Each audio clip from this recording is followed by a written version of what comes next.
એક સમય હતો, લોકો કામ ધંધો છોડી ઘરમાં જેટલા પડ્યા હોય ને એટલા લઈ લોટરીની દુકાન ઉપર જતા અને એક આશા સાથે કે લોટરી લાગશે ને હું લાખોપતિ થઈશ, કરોડોપતિ થઈશ, એમ કરીને રૂપિયા નકનક કરતા હતા અને ખિસ્સું ખાલી થતું દિવાળીએ થતા.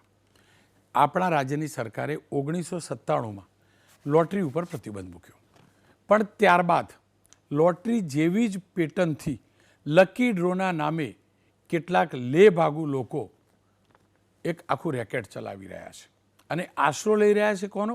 સેવાનો, કે શિક્ષણ માટે, અનાથ બાળકો માટે, આરોગ્ય માટે, ગૌ સેવા માટે આ લકી ડ્રો કરીએ છીએ. હશે થોડા ઘણા લોકો સારું કામ કરવાવાળા, પણ બનાસકાંઠાની ઉત્તર ગુજરાતમાં સતત એવી ફરિયાદો વધતી રહી કે લકી ડ્રોના નામે રીતસરનું રેકેટ ચલાવવામાં આવે છે. ડ્રો પબ્લિકની વચ્ચે કરવામાં આવે, પણ ડ્રોની અંદર કેટલી સ્લીપ મૂકવામાં આવે છે કોઈ જાણતું હોતું નથી અને ઇનામો પણ કેવા કેવા રાખવામાં આવે છે. ક્યાંક tractor, bullet, Activa, bike, iPhone, fridge, mobile, પંખા, LED વોશિંગ મશીન, સોનાની ચેન, ભેંસ, આવું બધું રાખવામાં આવે છે. કેટલાક લોકોને નાના નાના ઇનામ ચોક્કસથી લાગે છે, પણ કોઈ એ જોતું નથી કે ખરેખર ઇનામો, સાચા મોટા ઇનામો કોને જાય છે. કોઈ એ જોતું નથી કે જેના નામે આ લકી ડ્રો યોજાય છે એ સેવામાં રૂપિયા વપરાય છે કે નહીં. લકી ડ્રોની જે યોજનાઓ છે, એક ડ્રોમાં 3-4 કરોડ રૂપિયા એકઠા થાય છે તેવું પણ ધ્યાનમાં આવ્યું છે. અનેક પરિવારો બરબાદ થઈ રહ્યા છે એ આશાથી કે મને લાગશે અને 200 રૂપિયા, 300 રૂપિયા, 500 રૂપિયા, 1000 રૂપિયા 99ના પરિપ્રેક્ષમાં ગણતા હોય છે. એ પ્રકારની ટિકિટ, એક ટિકિટ એવી 50 ટિકિટ લઈને બેસે છે. લકી ડ્રો થાય છે, ડાયરો થાય છે.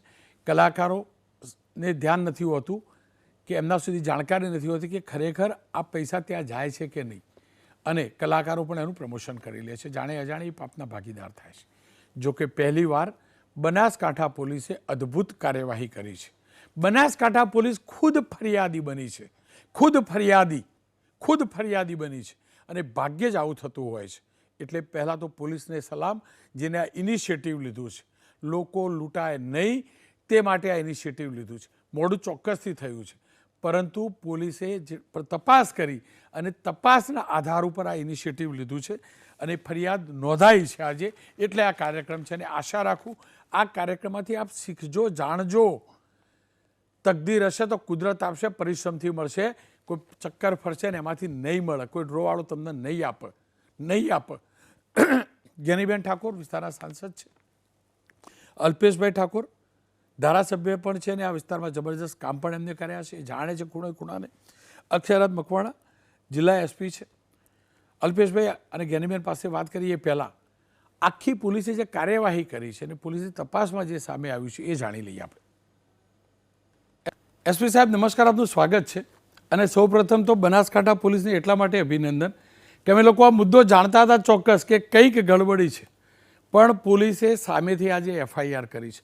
મારે એ જ જાણવું ને સમજવું છે કયા પ્રકારનો આ ગુનો છે સર, અને કઈ રીતે ડ્રોના નામે અહીંયા ફ્રોડ ચાલતો હતો. હું આપને રોનકભાઈ જણાવવા માંગીશ કે અમારી પાસે ઘણા સમયથી એવા વ્યક્તિઓ આવતા હતા કે સર લકી ડ્રો કરે છે, પરંતુ સામે સાથે અમને એમ પણ થતું હતું કે લકી ડ્રો છે તો એની અંદર ખોટું શું છે. પરંતુ જ્યારે અમે લોકોએ ઊંડાણપૂર્વક ચેક કર્યું કે લકી ડ્રો જે છે એ ખરેખર લીગલ છે કે ઇલીગલ છે, જ્યારે અમે લોકોએ લોકોના સ્ટેટમેન્ટ લેવાના સ્ટાર્ટ કર્યા અને ત્યારબાદ જ્યારે અમે લોકો આમની પાસે પહોંચ્યા તો એ લોકોએ જણાવ્યું કે અમે તો રજિસ્ટર્ડ ટ્રસ્ટ છીએ, જેથી કરીને અમે આ વસ્તુ જે છે કરી શકીએ છીએ. જેથી કરીને ત્યારબાદ અમે લોકોએ ચેરિટી કમિશનરનો કોન્ટેક્ટ કર્યો કે જો એ ખરેખર ટ્રસ્ટ તરીકે એ રજિસ્ટર્ડ છે કે નથી. ત્યારે જાણવા મળે છે કે એ ટ્રસ્ટ તરીકે ખરેખર રજિસ્ટર્ડ તો છે, પરંતુ એણે કોઈ પણ આવી એક્ટિવિટી જે કરે છે તેના બાબતનું એણે ટ્રસ્ટ એક્ટ પ્રમાણે જણાવેલું નથી. ત્યારબાદ અમે લોકો એ શું એક્ટિવિટી કરે છે તે ચેરિટી કમિશનરને જણાવ્યું કે તે આવી રીતના ટિકિટો લે છે, ત્યારબાદ લોકો પાસેથી પૈસા એકઠા કરે છે અને ત્યારબાદ જે છે એ ડ્રો કરે છે. હવે એ જે ડ્રો કરે છે તેની અંદર એ કહેતા હોય કે મેં 3000 ટિકિટ વેચી, 4000 ટિકિટ વેચી, પરંતુ ખરેખર કેટલી ટિકિટ વેચાણી છે, કેટલી ટિકિટ એણે પોતે ખુદે નાખી છે, લોકોને એ જે પ્રાઇસ છે મળી રહ્યું છે કે નથી મળી રહ્યું તે બાબતે કોઈ પણ જાતનો સંતોષકારક જવાબ આપી શક્યા ન હતા. અને ચેરિટી કમિશનરે જણાવ્યું અમને કે આ વસ્તુ સદંતર ઇલીગલ છે. જો એણે આવા કોઈ પણ લકી ડ્રો કરવા હોય તો એણે ચેરિટી કમિશનરની મંજૂરી લેવી પડે અને ત્યારબાદ મંજૂરી મેળવ્યા બાદ જ એ જે છે તે આવા લકી ડ્રો કરી શકે છે. ત્યારબાદ અમે લોકો વધારે ઊંડાણમાં ઉતર્યા કે લોકોને આની લત કેવી રીતના લાગે છે. તો આપને કદાચ ખ્યાલ હશે કે જે વખતે 1997 પહેલાં જેવી રીતના લોટરીઓ હતી અને લોકો એક સાથે 100 લોટરીઓ 200 લોટરીઓ લેતા હતા, પોતાના પત્નીના ઘરેણાં પણ એ લોકો જે છે એ દાવ પર લગાડી દેતા અને એવો એક સપનામાં રાખતા કે કદાચ આ લકી ડ્રોમાં એમનો નંબર લાગી જશે તો એમનું જે છે એ જીવન સફળ થઈ જશે. અને પરંતુ એવો સમય કોઈ દિવસ નહોતો આવતો. આની અંદર પણ લોકો આવી જ લાલચમાં આવી જતા હતા. લોકોને 100 રૂપિયાની ટિકિટ કે 200 રૂપિયાની ટિકિટની લાલચ આપી અને લોકો એક સાથે 50 ટિકિટો, 10 ટિકિટો, 100 ટિકિટો આવી રીતના ટિકિટો લઈ અને પોતાના ઘણા બધા રૂપિયાનું નુકસાન કરતા હતા. તે અમારા ધ્યાનમાં આવતા જ અમે પોલીસ તરીકે ખુદ ફરિયાદી બન્યા અને અમે આની અંદર ધાનેરા અને થરાદ ખાતે 2 ગુના રજીસ્ટર કર્યા છે. આની સાથે હું આપને જણાવવા માંગીશ કે આવા લોકો ઉપર માત્ર અમે ચીટ પ્રાઇઝ મની એક્ટ હેઠળ જ ગુનો રજીસ્ટર કર્યો છે એવું નથી, પરંતુ અમારા ડીજીપી વિકાસ સહાય સાહેબ અને અમારા આઈજી જે છે ચિરાગ કોરડિયા સાહેબ એમણે જે માર્ગદર્શન આપ્યું છે એ પ્રમાણે આવા લોકો કે જે આવા પ્રવૃત્તિ કરાવે છે એનું અમે BNS 107 પ્રમાણે કાર્યવાહી કરીને આ લોકોની અમે સંપત્તિ પણ એટેચમાં લેવાના છે, જેથી કરીને જે લોકોના પૈસા આવવા ગયા છે તેને પણ ગુજરાત સરકાર, ગુજરાત પોલીસ એમને પાછા અપાવી શકે. કેટલું મોટું નેટવર્ક એ વિસ્તારમાં આ ફેલાયેલું છે. અને બીજું મારે એ પણ જાણવું છે, જો સેવાભાવી પ્રવૃત્તિ થાય સારી વાત છે, પણ એવું ધ્યાનમાં આવી તપાસમાં કે આ સેવા માટે હોય છે કે પછી બધું ખિસ્સામાં મૂકી દેવા માટે હોય છે? જી, અમારા ધ્યાનમાં જે અત્યાર સુધી આવ્યું છે, અમે કોઈ પણ જે અરજી મળે છે કે કોઈ પણ લકી ડ્રો હોય તો એમાં અમે અઢળક લોકોના હાલમાં નિવેદન લઈ રહ્યા છીએ. એવું નથી કરી રહ્યા કે અમે માત્ર સીધી FIR રજીસ્ટર કરી રહ્યા છીએ. કોઈ પણ કેસમાં FIR રજીસ્ટર કરતાં પહેલાં એમાં ઊંડાણપૂર્વક જઈ રહ્યા છીએ. શું ખરેખર એમાં કોઈ ષડયંત્ર, લોકોની સાથે ચીટિંગ અને તેમને એક ભોળવી ફેરવી અને પૈસા લઈ લેવાનો કેસ હોય તો અમે એની અંદર ઊંડાણપૂર્વક તપાસ કરીને ગુનો રજીસ્ટર કરી રહ્યા છીએ. સર, કેમ કે મીડિયાએ પણ જાગૃતતા લાવવી જોઈએ, પોલીસ પ્રયાસ શરૂ કર્યો છે, સામાજિક સંસ્થાઓ પણ આ મુદ્દે જાગૃત થવાની જરૂર છે. મીડિયા અને સામાજિક સંસ્થાઓની કેવી ભૂમિકા હોય છે? અને ખાસ કરીને એટલે આ પૂછી રહ્યો છું સર કે જેટલા પણ ડ્રો થાય છે, સેલિબ્રિટીને બોલાવવા, ડાયરાના નામે કરવું, ડાયરો કરવાવાળા કલાકાર તો કદાચ ઇનોસન્ટ હોય, એમના ધ્યાનમાં પણ ન હોય કે ખરેખર શું થઈ રહ્યું છે. ત્યારે આ પ્રકારના ડ્રોની અંદર જે પણ એનું પ્રમોશન કરે છે, જે પણ જોડાય છે, તેમને આપ શું કહેવા માગશો? સાથે અમારી કયા પ્રકારની ભૂમિકા હોય જેના કારણે જો જ્યાં જ્યાં ખોટું થતું હોય આ પ્રકારનું ત્યાં બ્રેક લાગી શકે? હું આપ લોકોને જણાવવા માંગીશ કે અમારા ડીજીપી સાહેબનું, આઈજી સાહેબનું અને ખાસ કરીને જો કહેવા જઈએ તો હંમેશા અમારા હરસંઘવી સાહેબનું, ગુજરાત સરકારનું એક હોય છે કે લોકોની સાથે કોઈ જગ્યાએ ચીટિંગ ના થાય. એના માટે પોલીસ તો એક્ટિવ હોય છે, પરંતુ હું મીડિયાના માધ્યમથી લોકોને પહેલાં તો જણાવવા માંગીશ કે જીવનમાં એવો કોઈ પણ રસ્તો નથી કે જેમાં તમને ટૂંક સમયમાં આપ લોકો જે છે એ આપને વધારે પૈસા મળી જાય. અનેક લૂંટારાઓ, ચોરો હંમેશા ફરતા હોય છે જે આપને એની જાળમાં ફસાવી અને સપનાઓ દેખાડીને આપના પૈસાને લૂંટી લેતા હોય છે. હું મીડિયાના મિત્રોને કહેવા માંગીશ કે લોકશાહીનો ચોથો સ્તંભ જે હોય છે એ મીડિયા હોય છે.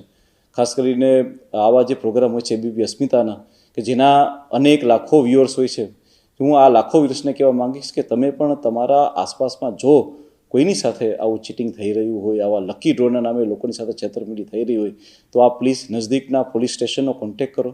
પોલીસ આમાં સામે ચાલી અને ફરિયાદી બનતી હોય છે અને લોકોને એના પૈસા પાછા અપાવતી હોય છે, જેથી કરી અને લોકો જે છે આવી પ્રવૃત્તિમાં ભરમાય નહીં અને આ વસ્તુમાંથી બહાર નીકળી જાય. આ વિન્ડોમાં જે આપ દ્રશ્યો જોતા હતા એ અલગ અલગ આ જ પ્રકારના લકી ડ્રોના છે. હું નથી કહેતો બધા ચીટર હશે, પણ એ લકી ડ્રોના ત્યાં છે, એ હકીકત છે. અને આ ફરીથી કહું છું, લકી ડ્રોનું દૂષણ વધી રહ્યું છે. અલ્પેશભાઈ સાથે વાત કરીએ. અલ્પેશભાઈ, આપ તો એ વિસ્તારના ભોમિયા છો, કેટલું મોટું દૂષણ, ન્યુસન્સ ચાલી રહ્યું છે અને કેવી રીતે ગરીબ મહેનતુ માણસ બરબાદ થઈ રહ્યો છે? રોનકભાઈ, સર્વપ્રથમ તો બનાસકાંઠાની પોલીસને અભિનંદન આપીશ કે એમણે પોતે ફરિયાદી બની અને આ પ્રકારની વ્યાપાર ઉપર રોક લગાવી છે. રોનકભાઈ, 50 હજાર લોકો આ ડ્રોમાં ભેગા થતા હતા. આ ડ્રો જે ચાલે છે એમાં ભોળા સામાન્ય લોકો એમને મોટી મોટી લાલચો બતાવે, તમને ગાડી લાગી જાય, તમને આ લાગી જાય, સામાન્ય વ્યક્તિઓ એ લાલચમાં આવી જાય. તમને નવાઈ લાગે કે ડ્રોમાં 1 લાખ ટિકિટોનું વિતરણ આ લોકો કરે, 5 કરોડ રૂપિયાનું ઉઘરાણું કરે અને જે જાહેરાતો કરી હોય એમાં 25-50 લાખ રૂપિયાના ઇનામોની. પણ બધી ટિકિટો, લાખ ટિકિટો થોડી 15 દાડા મહિનામાં વેચાઈ જાય. એટલે લાઈક 25,000 ટિકિટ વેચાણી તો 75,000 ટિકિટ તો એ પોતાની મૂકી દે એ લોકો. આવું કોઈ ચેક કરવા જતું નથી. નંબર 2, નાની દીકરીઓ જોડે આ લોકો ડ્રો કરાવડાવે. જો અમે બહુ પારદર્શક રીતે વહીવટ ડ્રો કરીએ છીએ.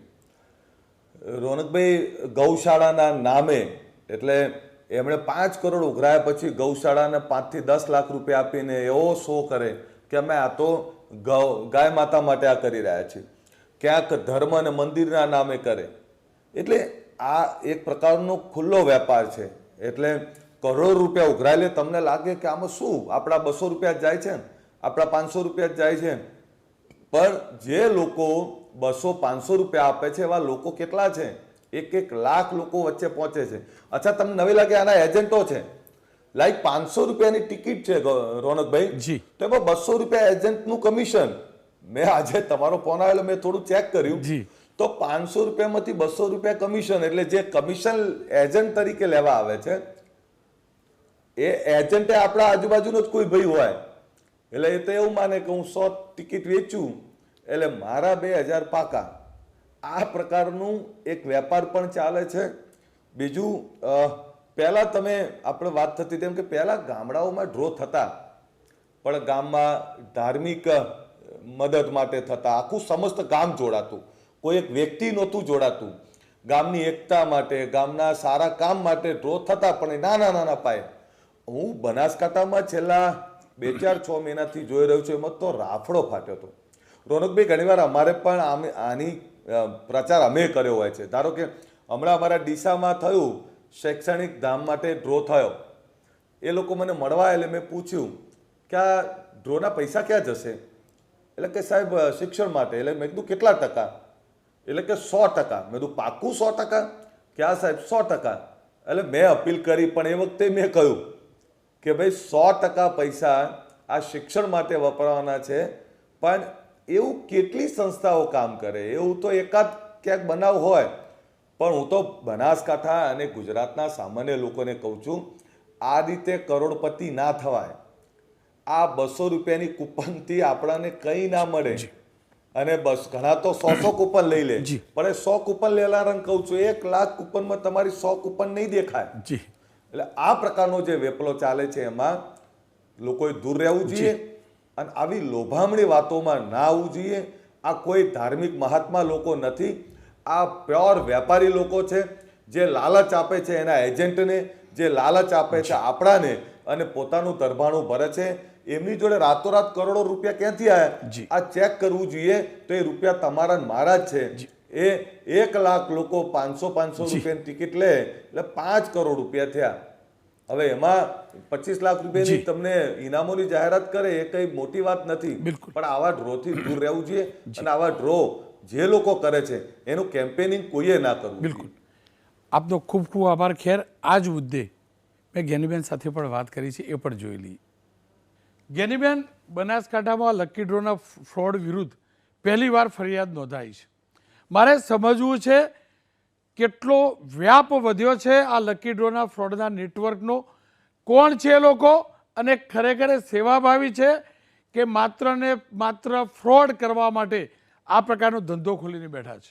સમગ્ર ગુજરાત અને એમાં ખાસ કરીને બનાસકાંઠા જિલ્લામાં ઘણા ટાઈમથી લકી ડ્રો એટલે અલગ અલગ વિવિધ સંગઠનો કોઈ ગૌશાળા નિમિત્તે કરે, કોઈ શૈક્ષણિક સંકુલના નામે કરે, કોઈ અન્ય સેવાના ભાવે કરે. એના પછી શૈક્ષણિક હેતુ માટે હોય, કોઈ નિરાધાર બાળકો માટેની વાત હોય, અને એના કરતા પછી પર્સનલી ડ્રોમાં ઘણા બધા લોકો આને ધંધાના રૂપે, વેપારના રૂપે એનો જે લોકો પાસેથી ઉઘરાણીનો સિલસિલો વધુ પ્રમાણમાં ચાલુ થયો. એક ડ્રો 3 કરોડ, 4 કરોડ, 5 કરોડ અને મોટી રકમો એ લોકો પાસેથી ઉઘરાણી કરવામાં આવી. રોનકભાઈ, મેં કહ્યું એ પ્રમાણે અલગ અલગ હેતુ હોઈ શકે, પણ તમે આ ડ્રોના માધ્યમથી લોકો લાલચમાં આવીને વ્યાજે પૈસા લાવે, મજૂરી કરીને આપે, દીકરા દીકરીઓને ભણાવે નહીં, અને કોઈક એને સારું ઇનામ લાગશે એના માટે કરીને ઇનામી ડ્રોની કૂપનો એમના પોતાની આર્થિક સદ્ધરતા ન હોવા છતાં ઘરે વ્યવસ્થા ન હોવા છતાં મધ્યમ અને ગરીબ વર્ગના લોકોએ આની અંદર મોટા પ્રમાણની અંદર આ કૂપનો જે તે લકી ડ્રોના આયોજકો પાસેથી ખરીદી. એને પોતાને એમ હોય મને ગાડી લાગે, મને હોન્ડા લાગે, મને મોબાઈલ લાગે, આવી જે લોભામણી લાલચોના કારણે જે પોતાના વ્યક્તિગત પર્સનલી થોડા ઘણી બચત હોય એ પણ મુખ્ય ભાગે આ બધા ડ્રોમાં ને એની અંદર રોકાણ કરે છે. અને એના કરતા પણ એક પ્રકારની બધી એનામાં આવી જાય. એ પોતે સ્વનિર્ભર બનીને કઈક વ્યક્તિગત રીતે સારું કરવા કે જે એને પોતે લકી ડ્રોના માધ્યમથી મેળવવા ઈચ્છે છે એ પોતાની જાત મહેનત ઉપર કમાણી કરી અને મહેનત કરીને સ્વનિર્ભર ઊભું કરવા માટેના જે પ્રયત્નો કરવા જોઈએ એને બદલે એ લકી ડ્રોમાં આશા રાખીને બેસી રહે છે. અને વ્યક્તિગત એનો જે વિકાસ હોવો જોઈએ, કોઈ પણ ક્ષેત્રની અંદર જ્યાં હોય ત્યાં મહેનત કરવી જોઈએ. હું પણ માનું છું કે એની અંદર પણ ક્યાંક ને ક્યાંક આ લકી ડ્રોના હિસાબે ક્યાંક થોડા ઘણું નુકસાન પણ કદાચ ઘણું બધું મને જોવા મળ્યું છે. બેન, આ હું પોસ્ટર જોતો હતો, ક્યાંક લકી ડ્રોમાં ભેંસ પણ આપે, ક્યાંક 5-7 લાખની ગાડી પણ આપે, ક્યાંક ટ્રેક્ટર પણ આપે. સામાન્ય લોકોને ટ્રેક્ટર, ગાડી આવું બધું લાગ્યું છે ખરું? આપ તો ગામ ગામ ફરો છો, કે પછી આયોજકોને મળતી આવને લાગે સામાન્ય નાગરિકને નાનું અમથું ગીઝર હીટર બધું લાગી જાય અને બાકીનું બધું મલાઈ પેલા લોકો લઈ જાય? આ લકી ડ્રો ની અંદર કેટલું પારદર્શક હશે એ પણ વિચારવું રહ્યું. એનું કારણ કે જે ડ્રો કરવા વાળા લોકોને એમને કઈ રીતની સિસ્ટમ હોય એમને પોતાને ખબર હોય. અને જે ડ્રો ની જે કૂપનો છે એ એટલી મોટા પ્રમાણની અંદર એનો કલેક્શન કરવામાં આવે. હવે ધારો કે 4 કરોડનો ડ્રો ની કૂપનો વેચી હોય તો એની અંદર જે કઈ એને હોન્ડા કે જે કઈ નાના મોટા સાધનો લાવવાના હોય એ 1 કરોડની અંદર. અને એમાં પણ હું માનું છું ત્યાં સુધી મોટા ભાગે ડ્રો ની સાથે જે સંકળાયેલા લોકો હોય એમને જ આ મોટા ઇનામ લાગતા હોય છે. એટલે એ કેટલો પારદર્શક છે એ પણ મને ખબર નથી. પણ હું એવું માનું છું કે એક આ પ્રકારનો જે વેપલો સેવાના નામે અને અન્યના નામે એક વ્યક્તિગત ધંધાને આમાં આ લોકો જે લપેટાયેલા છે એ કોઈ 5, 10, 25%, 50% સારું પારદર્શક કામ કરતા છે. એમને પણ ક્યાંક ને ક્યાંક આ કલંક લગાડવા માટેનું મેં તો 2-3 વખત એ જાહેર સભાઓની અંદર કે એની અંદર વિરોધ પણ કરેલા. કેમ કે આ લકી ડ્રો ના પેલામાં આવીને કોઈએ આ રીતે ન કરવું જોઈએ. એટલે હું માનું છું ત્યાં સુધી એનો કોઈ ક્રાઇટેરિયા નક્કી હોવા જોઈએ, કોઈ રજીસ્ટ્રેશન હોવું જોઈએ, એની અંદર પારદર્શક કે કોઈ વહીવટી કોઈ ચેનલ છે કે કેમ, અને આ પ્રમાણે કોઈ સિસ્ટમથી કઈ થાય. જો આપ તો હજારો લોકોને મળતા હશો, અત્યાર સુધી ટોટલ કરીએ ને તો કદાચ 10 લાખ લોકોને મળી ચૂક્યા હશો. એક વખત ગણો તો બનાસકાંઠા, ઉત્તર ગુજરાતના જિલ્લાઓમાં મળી. તમારા કોઈ ઓળખીતાને આજ સુધી આ પોસ્ટરમાં સ્કોર્પિયો ગાડી, ટ્રેક્ટર એકાદાને પણ સાંભળ્યું ખરું? એ લાખોમાંથી હજારો લોકો તો ટિકિટ લેતા હશે. કોઈને મળ્યું ટ્રેક્ટર, સ્કોર્પિયો ગાડી આવી કોઈ ઓળખીતાનું ધ્યાનમાં આવ્યું કે મને ડ્રોમાં મળી ગયું? ઘણા બધા યુવાનો અને જે એમના વિવિધ સંગઠનો આયોજકો મને આમંત્રણ પણ આપે છે. પણ હું શક્ય હોય એટલી વાર આ પૈકીના આમંત્રણોમાં પણ ટાળવા માટેના પ્રયત્નો કરું છું. અને પહેલા તો અભ્યાસ જ કરું છું કે ભાઈ પર્સનલી તમે વ્યક્તિગત તમે ડ્રો કરો છો કે કોઈ જાહેર હિત માટે કરીને કરો છો. પણ મેં આપને કહ્યું એ પ્રમાણે મને એવા કોઈ અંગત માણસોએ સમાચાર નથી આપ્યા કે મને આ પૈકીનું ઇનામ લાગ્યું છે. એટલે આમની કદાચ ગોઠવણી પણ એ પૈકી છે કે આટલા સીમિત લોકોને આ રીતે જ આ ઇનામ લાગે. સેવાભાવની પ્રવૃત્તિથી કોઈ પણ યોજના લાવવામાં આવતી હોય તો એનો આદર હોઈ શકે. પણ જ્યાં તમારી વૃત્તિમાં કોઈ ડાઉટ છે, તમારી વૃત્તિ સારી નથી, તો તમે સારી પ્રવૃત્તિ કરવાના નથી. શું કરવા લકી ડ્રોનું લાવો છો? લકી ડ્રોની અંદર નાના નાના માણસો 200, 300, 900 રૂપિયા જે રોકતા હશે. દાન આપવાવાળા ગુજરાતમાં ઘણા બધા છે. બહુ બધું દાન મળતું હશે ને મળતું રહેશે. શું કરવા ખોટો ઠેકો લો છો ભાઈ લોકોને ધૂતવા માટે, લૂંટવા માટે? બનાસકાંઠા પોલીસે એક સારી પહેલ કરી છે. હવે આપણી નાગરિકોની જવાબદારી છે. પોલીસ પહેલ કરે છે, પણ આપણી જવાબદારી છે આવા જાલસાજોની જાલસાજીમાં ન આવીએ. આપણે ફસાઈએ છીએ. આપણે આવા લોકોને પ્રોત્સાહિત કરીએ છીએ અને એના જ કારણે 1, 2 કા 4 કરવાવાળા લોકોની કોઈ કમી રહેતી નથી. એ પેલો બીઝેડ વાળો હોય કે પછી લકી ડ્રોના નામે લૂંટ ચલાવવાવાળા.